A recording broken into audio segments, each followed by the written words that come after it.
Today we're gonna bring a towel rack, and it took me about 30 minutes to put together. Piece of wood on the top, if you guys can see it. I could put a vase if you want, flowers, pretty much decorate how you want.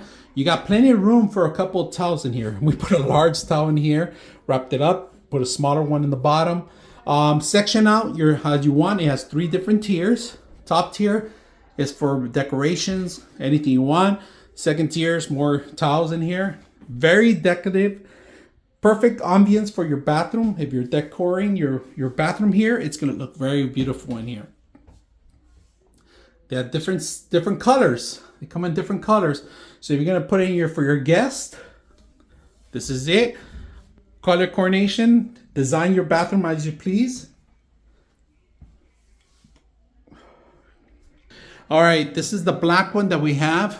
We're gonna test it out here. We're also gonna put it right next to our shower so we can have access to it. Now, just make sure you have the proper drywall screws for it. They're included with it, but very simple. It's gonna look beautiful here, outstanding with this bathroom. Good ambiance. I hope you guys enjoy the video.